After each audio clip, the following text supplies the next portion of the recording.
Hello there. My name is Professor J.R. Bale, teaching Marketing 101 at Raritan Valley Community College, and this is the first lecture, which roughly aligns with the first chapter in the textbook for the course. So this is an introductory chapter and lecture, and a lot of what we're going to be talking about are just definitions, at least at first. The first definition, of course, we'll be interested in is what actually is marketing? And when I ask students that, they usually give me answers like, well, it's advertising or it's sales.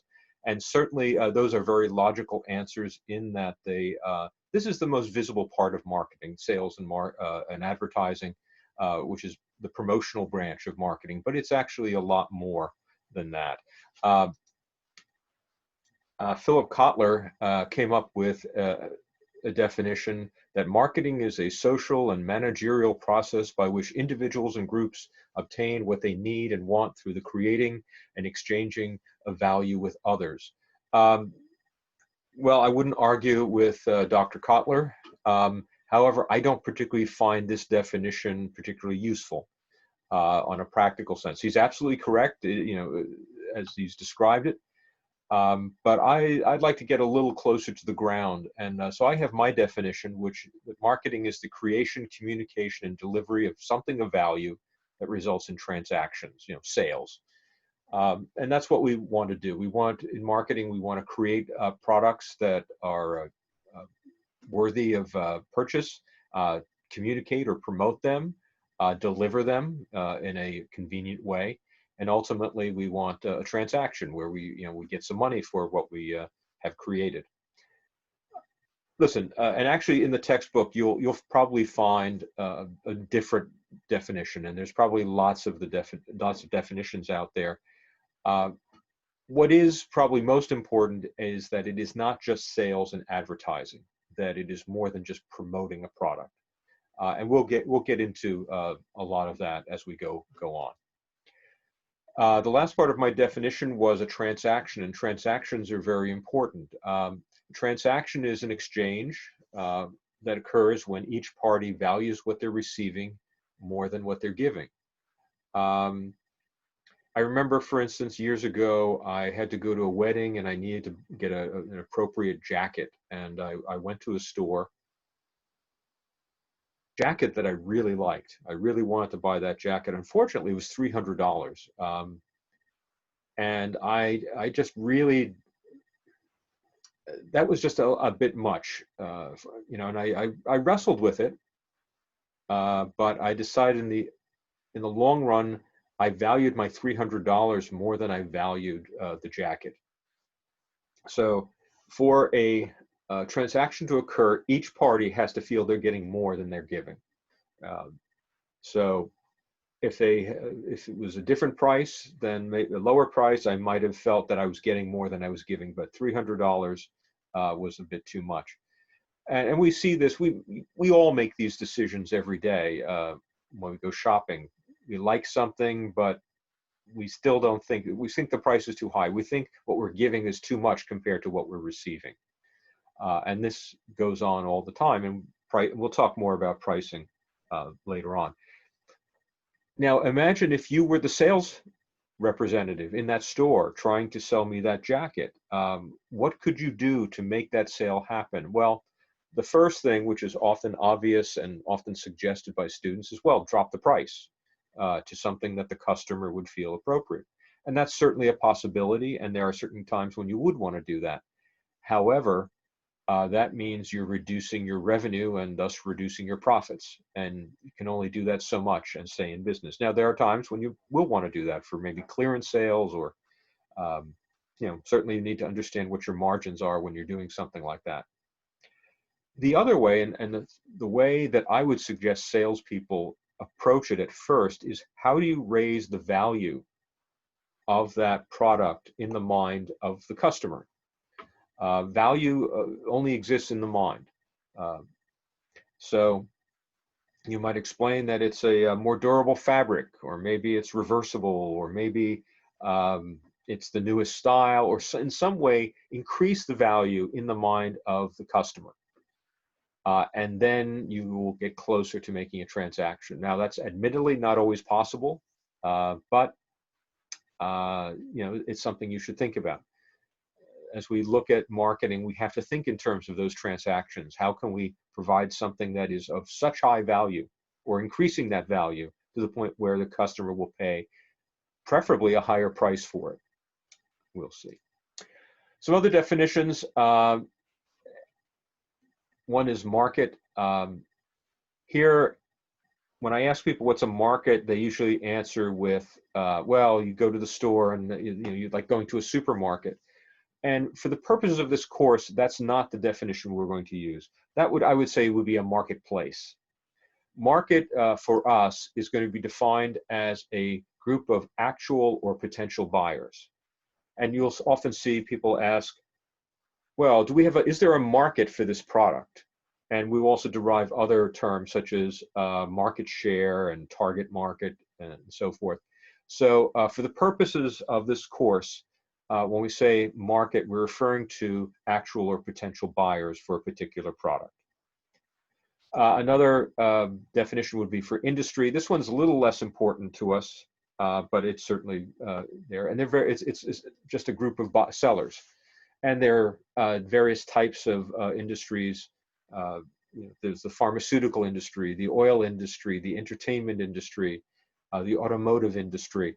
And these are probably, as I said, less important. Not that the industries are less important, but distinguishing the industry is less important. Although when we're looking at competitors, our competitors are usually going to be in our industry. So there are a pair of terms here that I want you to differentiate. Customers and consumer, and people often don't really think about the difference between them. A customer is someone who buys a product, as opposed to a consumer is somebody who uses a product. So for instance, a parent might buy a toy for a child, and the child is the consumer, but the customer is, the parent is the customer. Furthermore, if we look at retailers and manufacturers, when a manufacturer sells their products, they don't usually sell them directly to the consumers. They sell them to some market intermediary, usually a retailer, who will then in turn sell it to an end customer or a consumer. So with manufacturers, when they talk about their customers, they're often referring to their retailers, and you need to differentiate whether you're talking about a direct customer or the end consumer. And it's important, and we get into pull and push strategies later on, and it's important to understand the difference between these two terms. Okay. Something we are going to spend a lot of time talking about is something called the marketing mix. The marketing mix are the tactical decisions we make for marketing. They're sort of the levers, the control levers, things that we choose to do. And they fall, also known as the 4 Ps. The first P is product. What kind of product are we going to offer? Next, what price are we going to charge for it? Then, how are we going to promote that product? And that's where we get into sales and advertising and other branches of promotion. And then also the place, or how are we going to distribute the product? We use the word place because it begins with P, so we can say the 4 Ps. But really talking about distribution, and you could be dealing with locations or other channel intermediaries, and we'll talk again more about that. But we do want to keep in mind these marketing mix decisions that we have to make as we get other information. Breaking this down a little bit, when we decide what kind of product we're going to sell, there are all sorts of decisions like the design. What colors are we going to offer? Size are we going to give this product, which will often affect what materials we use to make the product. And there's lots of other decisions regarding that. What features are we going to offer? Different functions and so forth. As well as what brand name are we going to give it? And brand name is very important because we develop something called brand equity. We'll talk more about that. And choosing a name for your product is very important. It should not be done lightly, because that brand name is going to go on a lot of stuff, on packaging, on the product itself, in advertising, and other places. So, and we'll talk more about brand names later on in the course. Obviously, there's also packaging. What type of packaging are we going to use? And packaging is often what people actually see on the shelf in the store, or they see maybe on Amazon. They'll see the package of the product as opposed to the product itself. So that's a very important decision as well. And there are packaging specialists to deal with that. There are also associated services that will maybe add on to a product, such as technical support or guarantees. And we'll also talk about this more in depth later on in the course. There are all sorts of products generally fall into different categories. Here we're going to look at various types of goods and services. Goods are tangible products, like, if I bought this cup, this is a tangible product that I can buy, or a stapler here. These are tangible. I can touch them, I can buy them, I can package them, and when I buy them, I actually can walk out of the store with them. As opposed to services, which are intangible. So I could buy accounting services, or I can go to my doctor who maybe will heal me and give me an injection or vaccine or something like that. They will prescribe medications. They will prescribe maybe exercise and diet changes. Telephone services. You can't really hold on to the telephone service. You can hold on to a phone, but that's a good as opposed to a service. In that case, the good is worthless without the service. So we have consumer products. These are everyday products that we all use, and they're purchased for personal use. But we also have business-to-business products. These are only used by businesses or other organizations, various types of products and services that would use, then they might overlap with the consumer products, but things like computers and professional accounting services, commercial rental space, that sort of thing. And they're just purchased for business or organizational use. The next P to look at is price. Now, people think of price as being a very simple thing, but price is rarely simple. In fact, in many service organizations or many service entrepreneurs, price is one of the most difficult aspects. Now, there is obviously the list price. This is the price that's on the sticker. It is the published price. But not everyone pays list price. Often there are discounts. Ways to adjust the price, as well as rebates. Rebates are where we give money back to the consumer or the customer. I'm sorry, the customer. And they might mathematically be identical to a discount. However, discounts seem to lower the value of the product psychologically. Rebates seem like a way to add value. Years ago, when I was working for an organization, we had requested some artwork from our ad agency on a piece of artwork, and I went to my boss and said, "Oh, we have the artwork on the new discount coupons." And he said, "No, it's a rebate certificate." And he explained to me how it did add value. Certificate sounds important. Coupon sounds cheap. In addition, we like rebates because it requires the consumer or the customer to give us information that we can later use for developing a relationship with that individual. So we do like rebates. Another issue is credit terms. While the price might be the same, when we pay that price may be a huge advantage. Because if you're familiar with economics on a basic level, you understand that the time value of money, that $1 today is worth more than $1 next year. You want to be paid sooner because you can then do things with that money. You can pay bills, you can save it, you can invest it. And it enables, and delayed giving credit terms allows people to buy things at a later date or pay at a later date, which enables them to buy now. I'll give you a perfect example on a consumer level. Years ago, my wife and I went to buy a sofa, and we were looking at two sofas. One was at Raymore and Flanigan, and the other was at a Macy's furniture outlet. And we were kind of going back and forth between these two sofas, and they were very different, but we liked them both. And then the sales rep said, well, we have no money down. You don't pay for 6 months. And this is a credit. Basically, they're giving us the couch on credit, and we'd have to pay in 6 months. And that made the difference, because that meant I didn't have to take money out of pull out my credit card. I didn't have to write a check, and so that made our cash flow a lot easier. After we signed all the paperwork, the sales rep did say to us, by the way, you probably want to make sure you pay it off, like 5 months, because once the 6 months hits, you're going to get hit with a lot of interest charges. And I mean, he'd already made his sale, so he was being a nice guy and helping us. Certainly in the retail chain credit term, we're opening a store, and what do you need from a store? For a store, you need merchandise.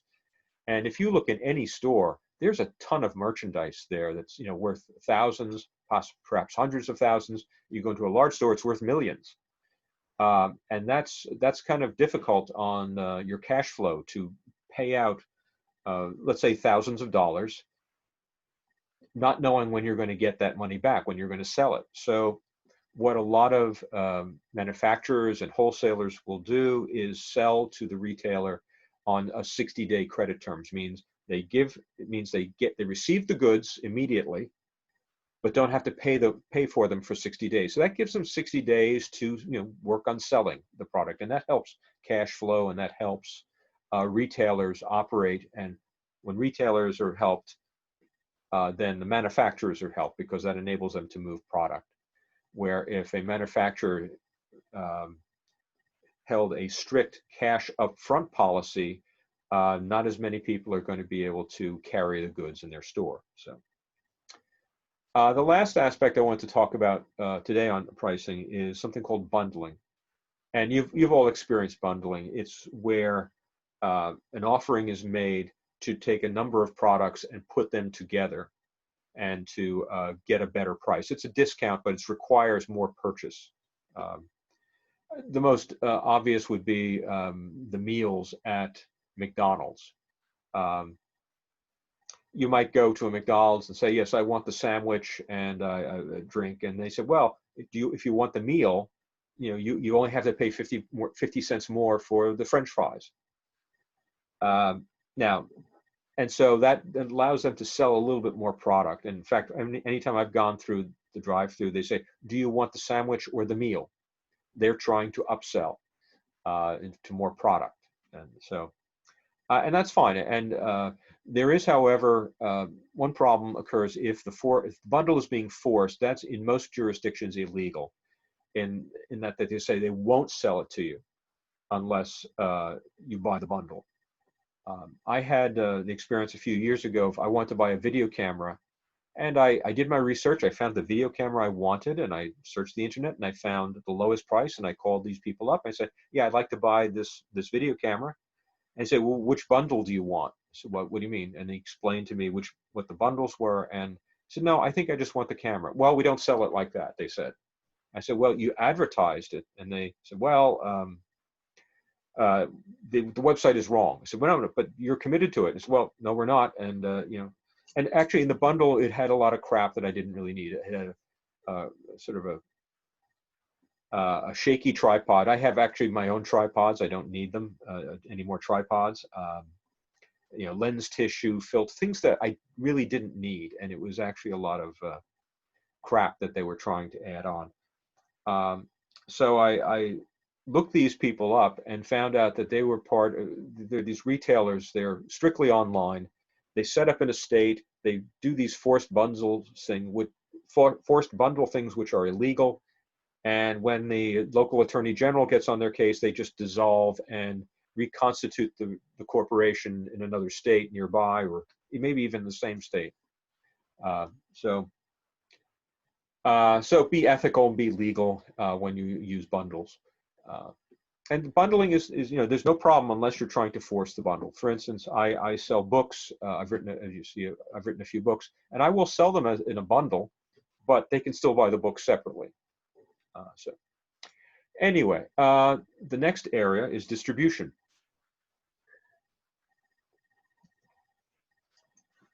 Excuse me. Probably on a retail view, probably the most important thing is location. You hear real estate people like to yell location, location, location, and that is important if you're buying a home or if you're setting up a retail operation. What do you look for in a location? Well, you want traffic. You want lots of people coming through. And that's why malls in the past were so successful, because a lot of people will come to the mall or a shopping center. And usually in a shopping center, there's something called the draw store. That's where people come mainly to the store, one store. But since they're in there, they get to see the other, stores and maybe stop in. In a supermarket, in a shopping center, it's usually a food store, a supermarket. And that by people going there, because people always need food, they get to see these other stores, and so there's a lot of traffic, and people will often stop at multiple stores on shopping trips. You want, and that's why often the places are downtown, on main streets as opposed to some side street. So you have to be, very careful when choosing your location. There are issues of distribution channels. Retail is not the only distribution channel. Obviously, online is another one. Maybe there are others. For instance, if you're selling food, you can also sell it at stadiums. That would be another distribution channel. There are different types of retailers. You can also there's online. There's supermarkets. There's convenience stores. They're all different types of retail operations. And you can also sell direct from the manufacturer.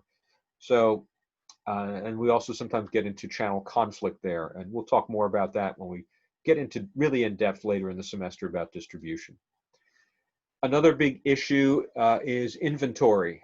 How much inventory are you going to carry? The more inventory you carry, the more you have to pay. Even if you have 60-day credit terms, if you have too much inventory, you're going to have to pay off some of that inventory before you've actually sold it. And in my lifetime, I've actually seen a shift in retail and actually participated in that, where what's happening is the sales floor is getting bigger and the storeroom or stockroom is getting smaller. And actually, years ago, I worked for a shoe store, and the owner invited all of us in to come in for one day. It was kind of unusual because usually, we just did a few different shifts. And he wanted us all in on this one day. And he literally, what he had done is he had pulled a lot of the shelving out of the storeroom, and he had us literally pick up a wall. Apparently the wall, there's just a couple bolts holding this wall. It was not a load-bearing wall, obviously. And he said, I want you to pick it up, and we moved it back 12 feet. We literally made the selling floor bigger and the stock room smaller. And you're seeing that. I've seen that in a lot of stores, not necessarily the picking up of walls, but reconstruction, where storerooms are smaller because it's hard to sell stuff from a storeroom, so it's better to have the stock out. And you're seeing distribution channels structure for closer to what's called just-in-time inventory. The idea is that you only carry a little of inventory, and as soon as you sell a little bit, you order a little bit more. And we'll talk more about that again later in the course. Transportation, of course, is an issue. How do we get our products from one point to another? And we'll talk a lot about trucking and other forms of transportation later in the course. And logistics, how do we and this gets into a lot of other areas, not just transportation, but also Sizes of products, or how do we, what size palette should something be on, and how should something be packaged to make everything work together. A lot of packaging is designed and packed in a certain way to be convenient to the retailer. Um, for instance, why is toothpaste, which comes in tubes, then put in a box? Well, that's so they can be stacked on a shelf. This is an aspect of logistics. And we'll talk a lot more about logistics again later in the semester. Promotion, which is probably the most interesting, the most glamorous part of marketing. There have been television shows, like Mad Men and others about advertising. Advertising, of course, is the most obvious form of promotion. The word advertising is often used as being synonymous with promotion, but here we're going to use it in its more technical sense. Advertising is where we use paid mass media to purchase space and send out our message, as opposed to other things. And certainly advertising, television advertising, print advertising, we've seen that, where we're paying for the space or the time and put our message there. Public relations is a different kind of animal. It's actually where we try to get third parties to say good things about us, things like community relations. We try to affect the press, have the press say good things about our product, which gives a little bit more credibility than advertising, because, let's say let's say this is the product I'm holding, this is actually a battery. But I'm doing a commercial, I'm a spokesperson, I'm telling you how wonderful this is. Okay, great. Then you see somebody on the bus who's talking, or on a train, and who's talking about the same product. Who do you give more credibility to? Well, the answer would obviously be the person on the train or the bus, because that person on television is a paid spokesperson, may not even use the product. And so it's a little bit more indirect than advertising, and it's kind of an interesting area, and I'll talk a lot more about that toward the end of the course. Personal sales is an area that I think a lot of people are familiar with. Many of you have probably done personal sales. Certainly you've been involved with it on the customer side. There is nothing much more powerful than a human being interacting with another human being, addressing concerns, explaining the features and benefits of a product, addressing objections to a product. And sales is very important. Personal sales is very important. But of course, one problem is that salespeople need to be paid salaries and expenses and benefits and training and all these other things. So while personal sales is more powerful, it also costs more. So you have to figure out the right time to use personal salespeople as opposed to advertising or public relations. Then we also have sales promotions. Sales promotions are short-term incentives used to promote a product.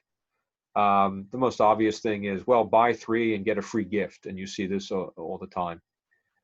Sometimes people refer to sales promotions as, use the term not incorrectly, but it's often used to refer to promotional items.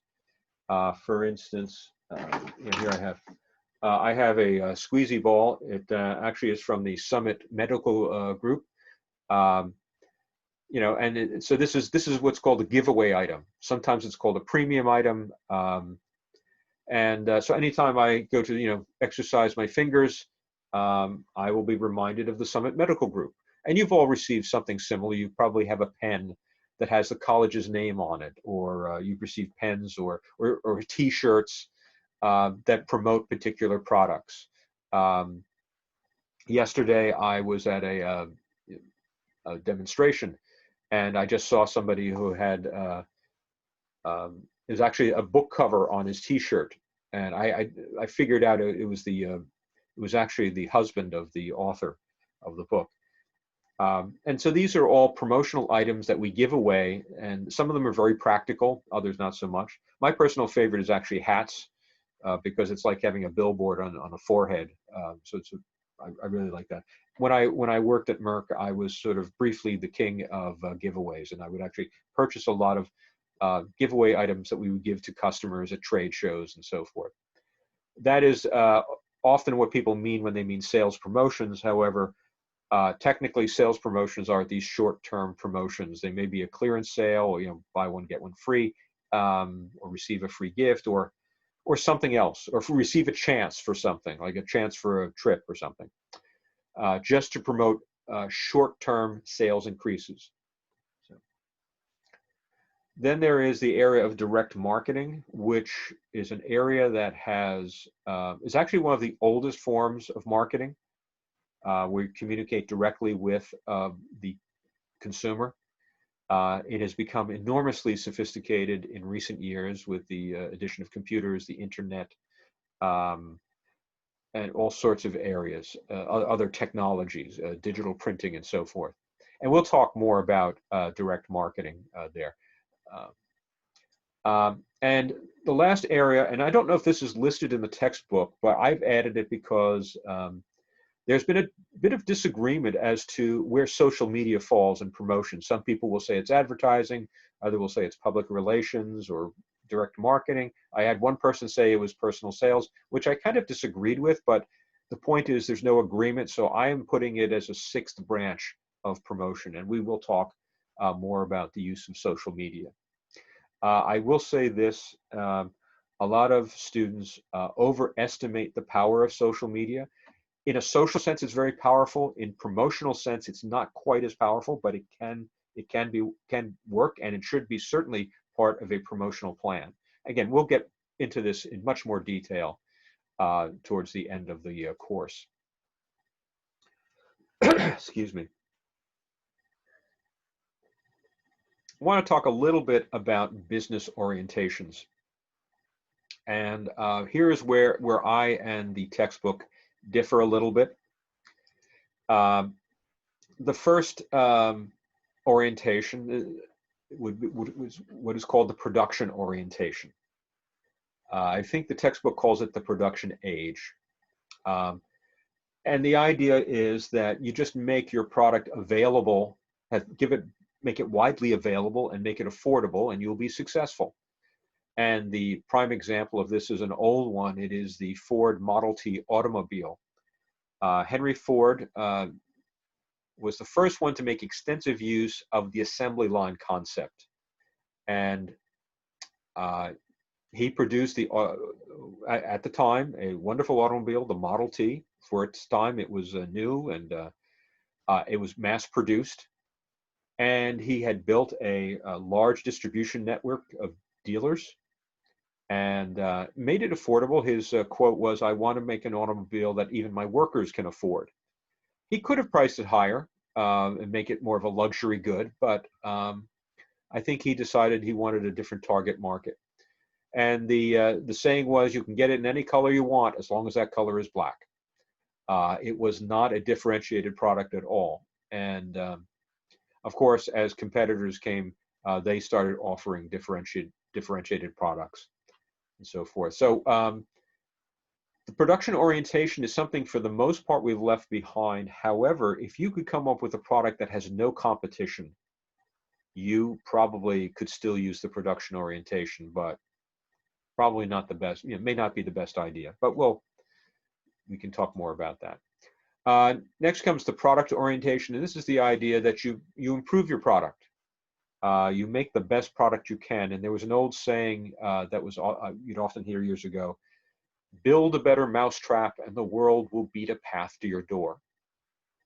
And the idea is you make a better product, people will buy it. And this forced the focus on product development. And there's nothing wrong with good product development, but it can be somewhat limiting. And a counter to that would be the selling orientation. The idea is you can have a good product or a bad product regardless. You need to promote it. You need to sell it. You need to advertise it, and all the other forms of promotion. So these are different views. You could imagine different people or different parts of a company possessing all of these orientations. People in research and development talking about product orientation, and people in the manufacturing doing production orientation, and people in the marketing division doing, having the sales orientation. However, a company should have a single orientation. That should be where its emphasis is. These three orientations all begin with the same thing. And that same thing is a product. I'm going to make a product, and then I'm going to try to sell it. I have a product, you want to buy it. And again, we'll go back to this product. This is my product, do you want to buy it?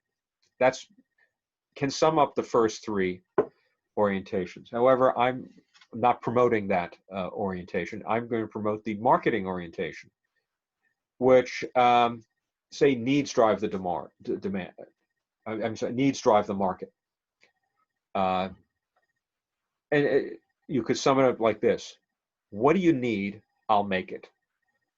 This requires listening to consumers, listening to customers, and figuring out what are they in the need for? What are they looking for? What would make their lives better that they would respond to? And this often requires a lot of market research, and we'll talk more about market research later in the course.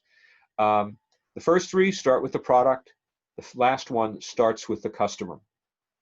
So we prefer the marketing orientation. Now, the textbook puts this in terms of eras. The production era, which is the production orientation, Model T, and so forth. Sales era, the idea of selling. You got to sell, sell, sell.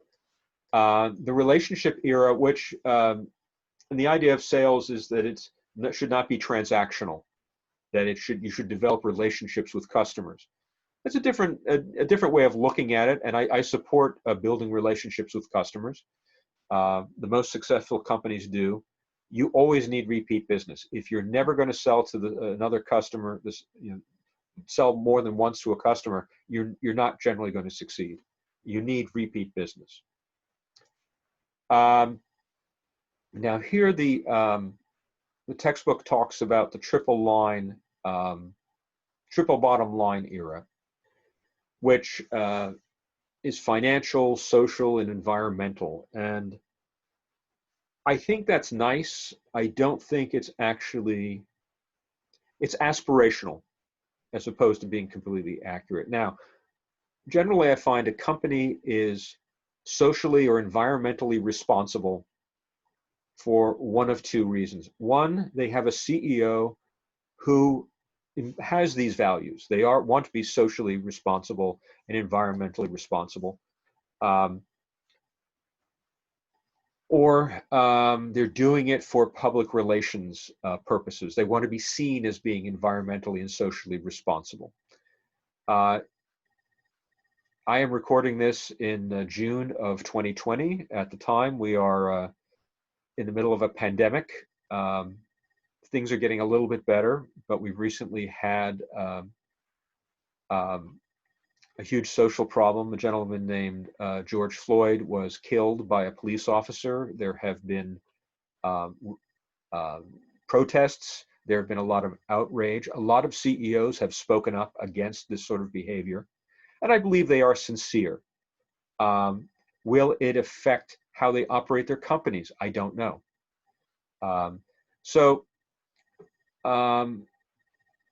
I believe this triple line era concept is aspirational. We like it to be so, but unfortunately, I think the heavy weight of these three is the financial.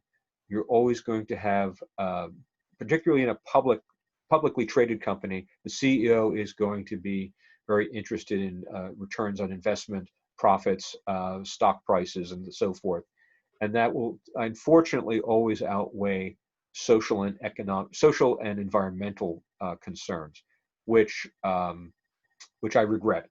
And that's why I think it is important to have regulations to force all companies to be socially and environmentally responsible. That last part was a personal opinion. It's not part of the course, but I said it anyway. Some other things we want to look at some terms that you'll hear a lot: needs, wants, and demands. Now, needs are, um, well, if I were to ask you what needs are, a lot of you would say things, well, like, water, food, shelter, um,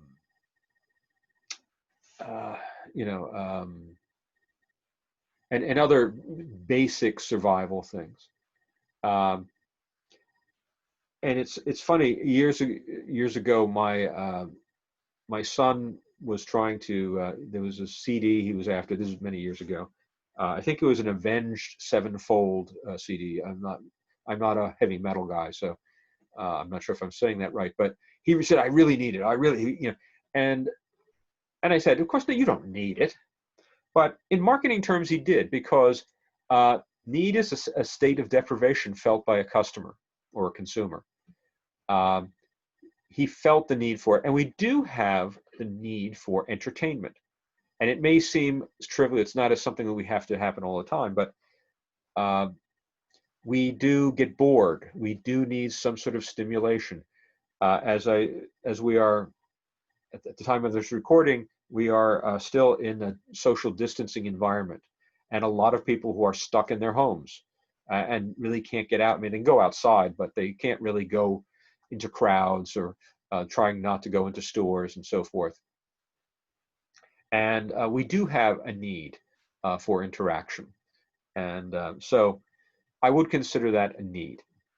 Um, Now, wants are how we prefer to fulfill those needs, shaped by personal and cultural preferences, to be sure. Um, I may be hungry, okay? Um, what do I want? How do I want to fulfill that, that hunger need? Um, and so I may have personal preferences. I may, I like pizza, and I like other foods. But there's also cultural preferences. For instance, if you were in Japan, you might want rice. If you're in Italy, you might want pasta. If you were in Germany, potatoes. In France, bread. Sort of carbohydrates around the world. We have these preferences that that affect our wants, and so we want to keep these in mind as we're developing our marketing programs, developing our products. And the last term is demand. Now, when I say demand, it is exactly the same demand that you would learn in an economics course, supply and demand. It is the willingness and ability to make a purchase. Now, if somebody is willing to make a purchase and has the ability to make the purchase, then they would buy. So demand, when we talk about demand, we're talking about that condition in which a sale or a transaction will occur, will definitely occur.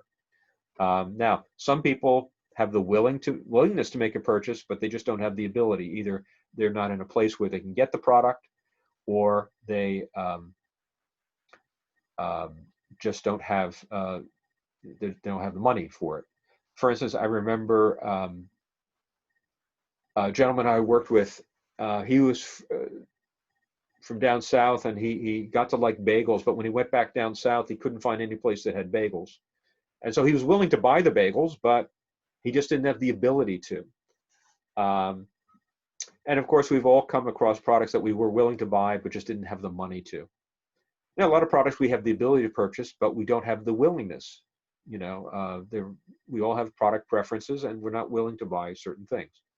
Now, I like lobster, and it's getting close to lunchtime, so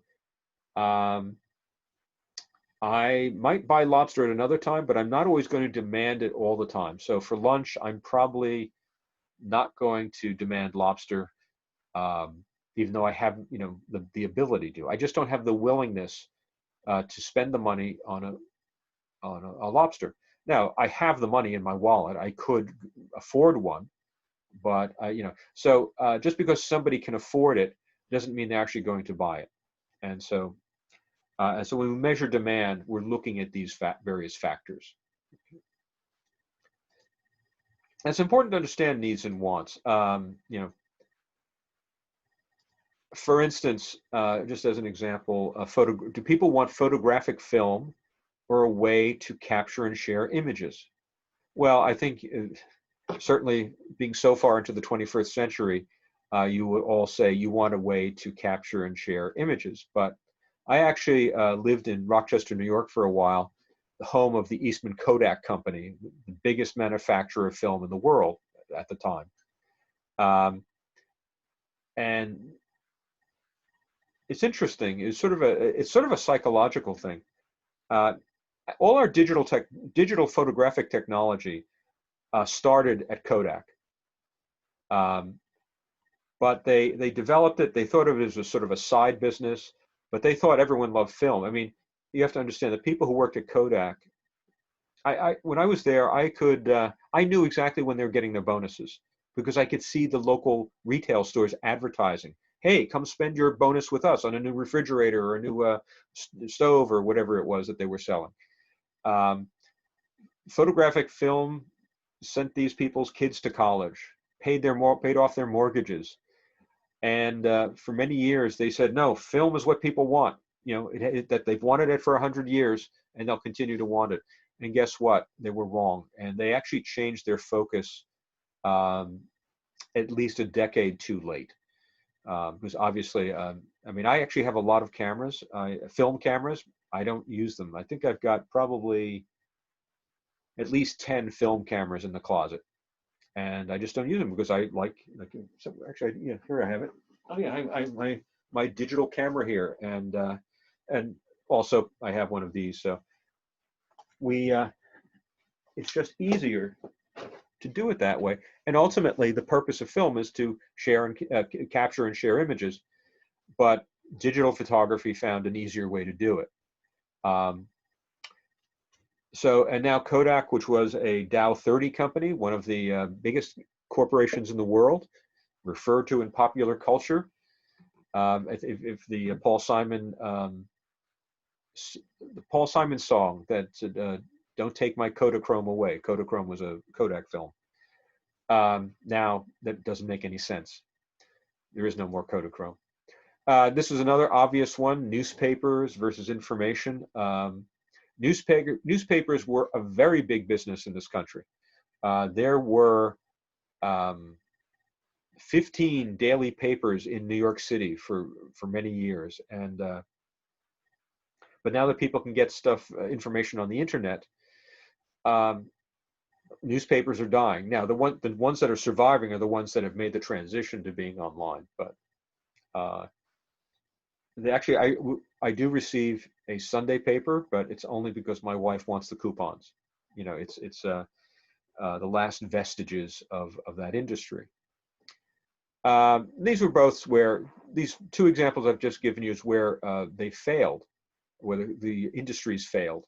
I'm going to give you a slightly different example now. When I worked for a pharmaceutical company, we had one office in here in New Jersey, our headquarters in New Jersey, and then we had another headquarters in France. And we would often have to fly between these two headquarters, and that was quite expensive. So some of our people went to our travel agency and said, "Hey, you need to cut your fees on we're buying so much air travel. We want a quantity discount." And the travel agency said, "I'm sorry, we can't. We're being squeezed by the airlines, and now you're trying to squeeze us. It would be cheaper for us to go out of business." You know, we're just at that break point. And they said, "Let's think about it. We'll get back to you." And they came back to our company and said, "We've got a better business transportation you need. It's to meet with your colleagues in France and for your French colleagues to come here and meet here. How about if we set up a video conferencing system for you? That way you can meet with people. You know, we'll set up the system, we'll maintain it, and we'll set one up in your French office, and we'll take care of that." And that made a lot of sense. And it became actually quite easy to meet with our colleagues.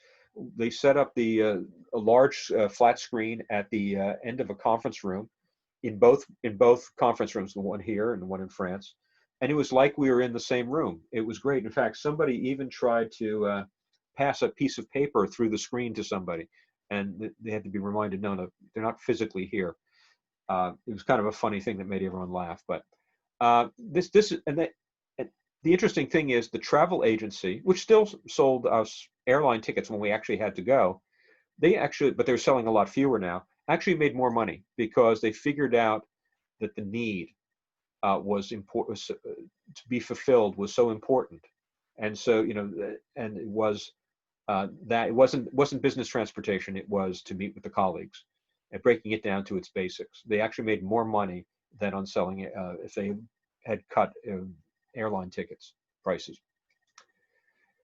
Another couple terms, and this one is not, I believe, in the textbook, this distinction is features and benefits.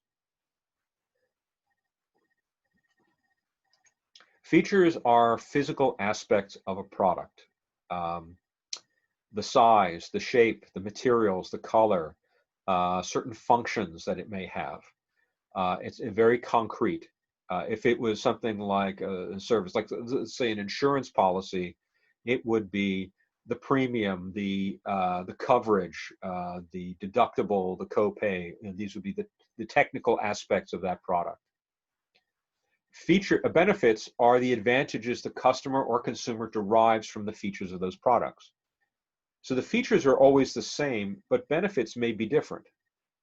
And so they're going to different benefits to different customers. As an example, this is an Aeron chair. Actually, I'm sitting in an Aeron chair right now. You can't see it, but I love these chairs. They cost between $600 and $800. I didn't pay that much for mine. I only paid $40. I got mine at a corporate garage sale. But if you look at, it's got a web backing, it's got adjustable arms, it's got everything adjustable, it rolls around. The web backing, I think, is particularly nice because if I perspire, it won't go into a cushion. It also supports, gives me lumbar support here. And these are all features of the product. Now, let's imagine that we were selling this product. Now, we're not selling one chair. We're selling, it's interesting. These chairs are often used in movies when they're trying to portray an internet or a startup company.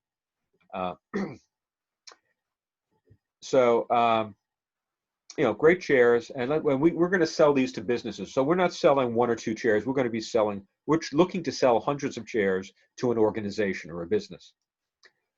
And let's look at the benefit to the CEO. The CEO, who we'll assume will never be sitting in this chair except by accident. They've got their big leather, big boss chair. What's the benefit to them? Productivity, because these chairs are great. I am much more productive in this chair than I was in my old chair. I don't have to get up and stretch as much. It really serves us quite well. That means if I don't have to take breaks, my speed of production will go up, which means profitability goes up. So these are all benefits that the CEO might recognize if it's pointed out to him. Well, let's say in this particular case, the CEO has asked a worker to render his or her opinion on the product. So the benefit to the worker is obviously comfort. If they don't have to take as many breaks, they can get their work done faster. They might get home sooner. If their pay is based on production, like they're paid per unit, they might get more income because they can work longer without taking breaks and maybe produce faster.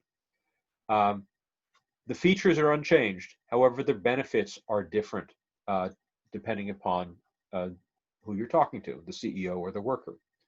And there are a lot of products like this where they will have different, the features will be the same, but the benefits will be different. I remember years ago, I had to replace the roof on my first house. It was a small house and we were thinking about moving, but the roof was in bad shape. And the sales rep sensed that we weren't going to stay. So he said, well, I'm not sure you care so much about how it's going to look. You want it to look reasonable for sale, but does it need to be durable? I said, no, it doesn't need to be durable. I mean, I don't want it to fall off the moment we sell it, but it won't be my house anymore. So for me, the benefit was inexpensive, so I could sell my house and get out. and I also wanted a little bit of speed. You know, the color, the wonderful colors that he was offering, I didn't care about because I wasn't going to live there. So where if I was somebody who's going to be staying in the house for a long time, I would be looking at different benefits. I wouldn't be looking so much at cost or speed, but maybe looking at durability and looking at the color. You know, would it look nice with the color of the house? So again, different customers will have different benefits, and that's why I often tell salespeople focus on the benefits, not so much on the features. So I actually, and a lot of salespeople do focus on features because they're concrete. Years ago, I had to buy a new car. My old car I had for 17 years. It was, I think I had, I forget, 276,000 miles on it. It was really ready to go to the junker. So we went, my wife and I went into a dealership. And I don't know if you've ever been to a new car dealership. You walk in and all of a sudden it's like the meerkats jump up and try to get to you as quickly as possible. And this one sales rep got to us very quickly, and he guided us over to his desk and had us invite us to sit down. And he asked only one question. So what sort of vehicle are you looking for today? And I said, well, I'm not completely sure. I'm thinking maybe an SUV, possibly a minivan, but I'm really not sure about that. Well, the Toyota Sienna was voted first in class by Consumer Reports. It has so many liters of it, so many liters of that. He started regurgitating all the features. Yeah, it's got a 328 Morgan finder. I still, to this day, have no idea what the hell that is. What's a 328 Morgan finder? I'm not, I mean, I fix my car from time to time, but I'm not really a car guy. And I finally had to stop the guy and say, enough. Let's take one for a ride. He never asked me why I was even considering it. It actually had to do with my knees. I don't know if I have big knees or not, but I was bumping my knees on the bottom of various other cars I had tried out. And I think I wanted a bigger vehicle. Also, I was taking my kids on camping trips, so I needed a vehicle big enough to put a lot of tents and other stuff into. He never asked me any of that. He just asked me what kind of vehicle, and then he just gave me the feature, vomited all the features at me. I left that day. We left that day. Following week, we did come back to the dealership, but my wife and I had the same response. Oh, there's that guy. Let's avoid that sales rep. He is actually, I think, one of the worst sales reps I had ever met. His technique was horrible, and I said I do a little sales training, and I think he was desperately in need of sales training. We'll talk more about sales training later in the course. Excuse me. All right, next we want to talk about the value chain. And value chain is all activities that add or subtract value to the product and the sale. They are the inputs. You want to have good inputs. If you are a chef, you want great vegetables, fresh meat, fresh fish. You want the best ingredients as possible. And that would be part of the value chain. Because if you're given canned vegetables and frozen meat and fish, you're not going to make as good a dish. So inputs are very important. The design and development of a product, that's also part of the value chain. How you distribute your outbound logistics, how do you deliver that product to your ultimate consumer? How does it get there? How quickly does it get there? That adds value to the business and to the consumer. What's your promotion going to be like? That adds value. That lets the customers and the consumers know about your product. It positions your product, and we'll talk more about positioning later as well. And so these are things that add technical support, other types of support. So these are very important. Other things, if something doesn't contribute to the value chain, you have to understand that. Do you really need that? Now, things like, and I'm not putting these areas down, but your legal department, your human resources department, doesn't really add to the value chain so much, unless well, human resources could, in that if it provides good, salespeople or support people or good people, but There are other areas that are just not part of the value chain. They may be necessary, but maybe they're not, and they have to be evaluated that way in terms of the value chain. There is also your value proposition. What value are you providing to your customer? And you need to understand that and determine what it is and what do different customers want. What are the benefits to them? And you develop that value proposition for the customer. Like, for instance, for Enterprise Rent-A-Car, their value proposition is that we will pick you up. You don't have to come to us. We will come to you, bring you to the place, and we'll take care of that for you. And this is their value proposition is very different from other rental car companies. Most rental car companies, they just sit and wait at the airport for airline travelers who need rental cars. And you need to deliver and communicate that value proposition. And we'll talk more about value proposition later in it. But what value do you provide that customer? What benefit are you fulfilling? And how are you going to do that? Are there any questions? Well, obviously you can't ask me any questions. However, you can email me, or you can contact me, and we can set up a Zoom conference if there's anything that you're not that familiar with or would like some clarification on. Do read the textbook, and if there's anything that you are confused about, please reach out. All right, take care. Have a good day.